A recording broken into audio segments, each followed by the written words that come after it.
So Eric is senior health specialist with Program Group New York headquarters, and he'll be talking about why develop a national immunization strategy.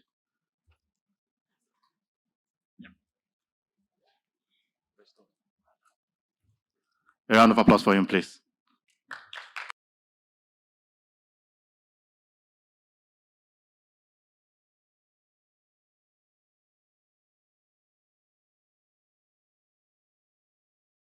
I have to push. I thought it was automatic. I mean, when I was showing up. Okay, let's go into this issue of the national immunization strategy. It's a bit odd to have it now, although I would say the continuation in all the discussions we have had, but that was quite important to have also that topic in TechNet. I won't be insisting so much on the reason why we have been for the last few years, let's say, thinking more in terms of strategic planning. But you know the numbers. They have been presented, the challenge of the COVID, but the decreasing coverage for years. There is many reasons to take us to probably a more strategic level. Quickly, reminding strategic planning is definitely essential, as it allows what? I mean, to put priorities first. I mean, to put objective, to look for the longer term period, but also to try to define, let's say, what the resources are needed. And you remember we're discussing pretty much on this issue of costing. It has also the interest of advocacy at the high level inside the government, but also aligning with the existing national, regional, and global plans. You probably have seen the poster. There was some leaflets. I mean, we have been trying to communicate around the national immunization strategy. And that sessions was also to look what is it in fact. In fact, this is a document much more than just a document. Is it, let's say, an approach will define the strategic direction in the country for the years ahead. And that's quite important because we have been, let's say, looking a lot in, let's say, planning, but we've been sometimes forgetting that we are looking for longer period as soon as we are speaking about investment. But to me, what is the national immunization strategy? This is also a unique opportunity to bring all the stakeholders together and the partners when we are defining with the government that's, let's say, that plan. And again, one of the important things we've been discussing this week is that we have also the possibility, let's say, to look into the national health sector strategy and with all system issues, with all integration issues. Why is it so important? I mentioned it. You remember we were discussing about primary health care. We believe that probably the NIS is also an opportunity to provide the foundations for supporting the primary health care service. It is also an opportunity in countries which are going to transitions. We insist on the mix.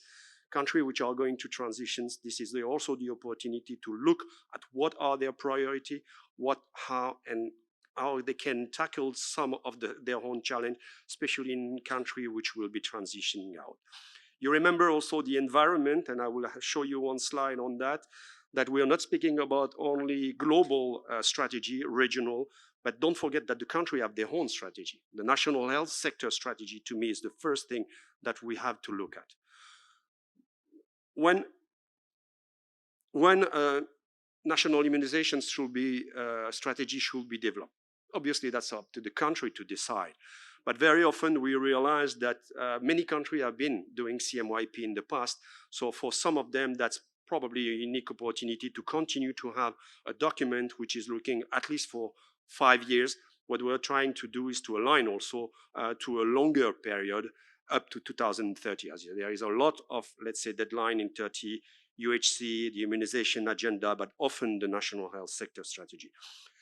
When to develop, let's say, an NIS, when you have major events. The COVID could have been a time also where we're looking in a different way what the strategy are coming. And the big catch is one part of this strategic thinking. Now, Anne, during the first day, insisted on the IA 2030. I believe NIS is really speaking directly to IA 2030. This is a kind of, let's say, translations of the IA 2030 at the country level. And that's the way we were thinking initially, that guidance and later on supporting the country for it. Mainly because in the IA 2030, for some country, there might be some challenge to reach all the goals and objectives. And the NIS, by looking at priority objective and main interventions, is helping in that direction. Now, why we have been changing from CMYP to NIS? There was a big survey which was done in 2017 that most of the partners were working on that. And we realized that we have many challenges. It was working well during years. It was supporting also, let's say, the financial part. But what we realized that we were having a problem of alignment to global, regional, and national document. An issue also of being streamlined, being strategic. CMYP, if you remember, that was document of 80 to 100 page. That doesn't speak to the Minister of Health or to parliamentarian people. So we have to be more streamlined in the way we present that. Realistic also. Sometimes CMYP was a bit a shopping list. So it doesn't mean that the NIS is not to have an implementation, what we call the roadmap of activity, because it's going to be important, but we are looking into something realist. And in that regard, we are having budget dialogue in the country. It's also to be more on. You remember some of the CMYP were ending on shells, and that was, I would say, too bad, because now we have to make sure, and that's experience in recent NIS development, that we are trying to look with people at the legislative level where the NIS should be positioned. That's quite interesting in that regard. And finally, we are all speaking about integrations. I believe if the the NIS is not properly looking into the different, let's say, sectors, and we know that we are challenged by different system problem, then we might be missing the train here. Now, that slide to me is important, and Diane and Olamide pushed me just to connect to the EVM and to the CIP, so I will do it here. I will not do it only with the EVM and the the CIP. On the right side, you have the famous mosaic of planning that we have been having. Here are only 10, but there was up to 15 in some country. And that has been in the beginning, and we are really working in a team here, WHO and UNICEF, when we were thinking what we should do. We should make sure that is not disturbing the management of the program. So to me, let's say the NIS is a kind of umbrella where you will be able to plug different operational plans. But we should call, let's say, a cat, a dog, a dog. You have operational plan, you have financial plan, and you have strategic plan. The central backbone is the country, from the National Health Sector Strategy down, let's say, to the NIS. You may have an RMNCH in between or PHC strategy. There's different strategy, and the NIS should be looking at the volume of the immunization program, should have some kind of strategic document which speak in terms of 5 to 7 years to the national one. On the left side, that all, let's say, the global strategy, there are several of them, IA 2030, the Gavi, and the different partners. And we know that there is a link. On the right side, that's all the immunization plan that we have in the country. It doesn't mean that they should disappear, no questions, but they have to be positioned in a way that when we develop the National Immunization Strategy, we have a roadmap of activity, and that roadmap is encompassing this different plan. And we have all together to work in that direction if we want to avoid the confusion. The FPP is very interesting. Recently, I was supporting Nepal for the NIS. We have to make sure the FPP is not a different document than the NIS in terms of strategy and objective and all that. So we may later on discuss on that. Just one slide or two on the methodology and the process, classical way of developing strategy. It might take up to 6 months. I personally believe we shouldn't be taking more than that.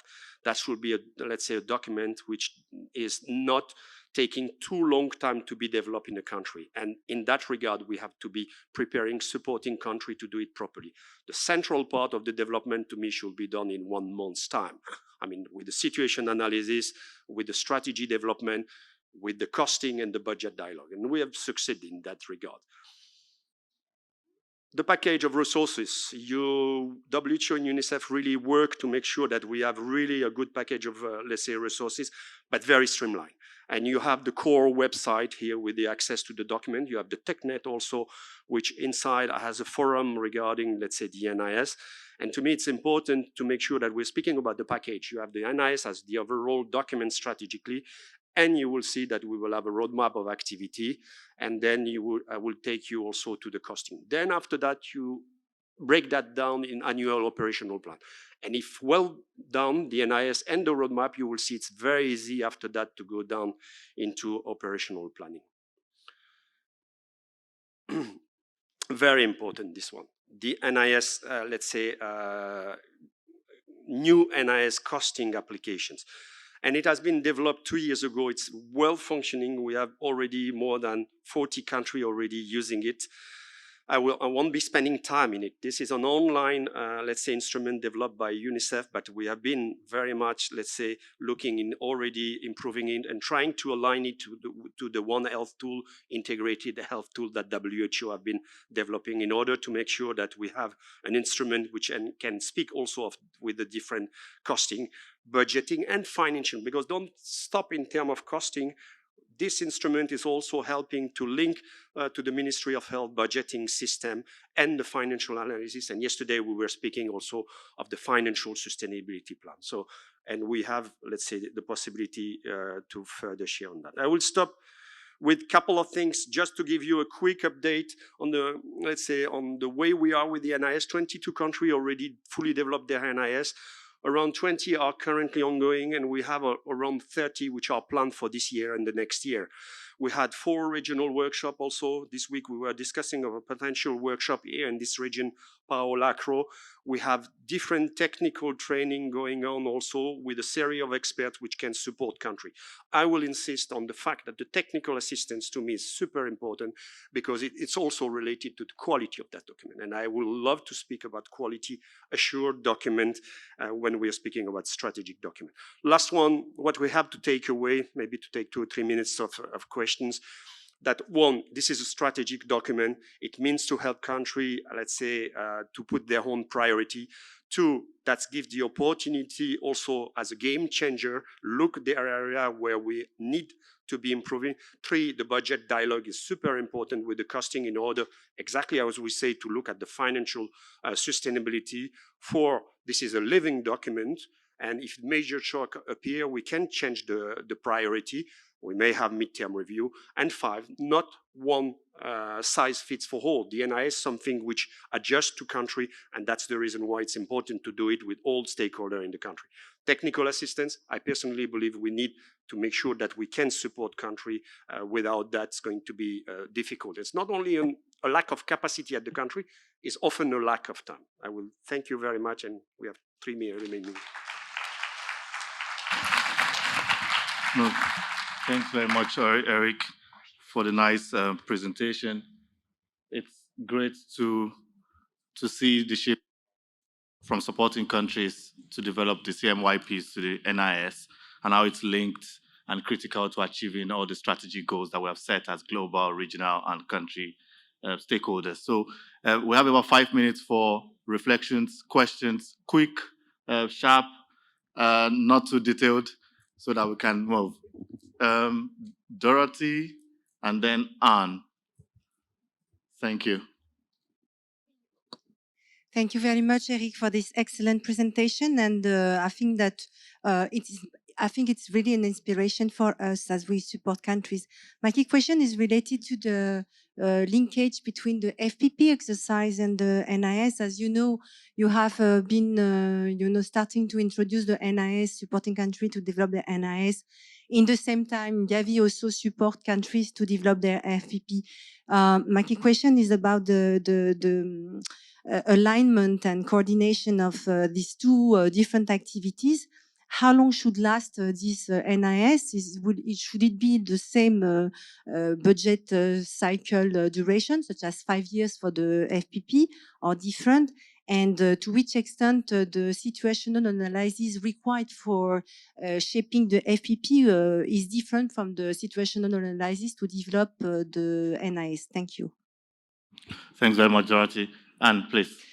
Thank you, Eric. Very good presentation. It's very encouraging, the uptake of the NIS now. One of the reasons to go this way with the NIS, with the strategic plan, was that there would be a negotiation between Ministry of Health and Ministry of Finance, an agreed budget going forward 5 years. How has that actually happened in the 21st NIS that has been developed and those that are in the process? Thanks very much. Eric, if you do it in good time, we can take 1 or 2 more. Quickly. FPP and NIS is absolutely fundamental. one, you understood that the NIS is wider than the FPP in terms of scope, in terms of time, but we've been working a lot with Gavi. FPP and NIS were born in the same time, 2019-20, and for some reason, somehow maybe the coordination in the beginning was not so much clear. I won't be going into that. But since then, we have been definitely with WHO making sure we are regularly in touch with Gavi, trying, one, to make sure that the NIS is done before the FPP, and where it was done, it works super well in terms of priority, situation analysis, priority, and even the costing. Nepal was a very good example. Inside the NIS.cost, you have all the information which can feed in the FPP. Where it was not so well planned, I think the NIS will have to look into what the FPP was developing, because there was also a process of situation analysis and also a strategy development. And I don't think if the FPP is robust, then we can use it and widen it. So I don't think it's a major problem for that. The most important with the SCM in the country where we're going to develop FPP and NIS, we try to adjust the timeline. I mean, once again, it has been possible for some not. So that's exactly the work that has to be done. And I agree with you, the MOF and the MOH are super important. So as stakeholder, when we develop the NIS, yes, we are accessing to them. To me, the next step is the budget dialogue. The only country, and here for your information, we are currently conducting, Joanna from WHO and on our side from UNICEF, we are currently conducting the analysis of these 21. So not all informations are yet, especially financingly speaking, probably by November, December. But Nepal was a good example. The budget dialogue was really helping with the Ministry of Finance to discuss on some issue. So I won't be able to tell you that we have so much information about it now, but yes, we are working. Definitely, this is a major stakeholder. Thank you. Thanks very much. A round of applause again for Eric Laurent, and thanks for the engagement. Hope to see our colleagues supporting development of NIS in countries that have not developed. So with that, I think I'll pass it on to the next session, digital transformation of immunization.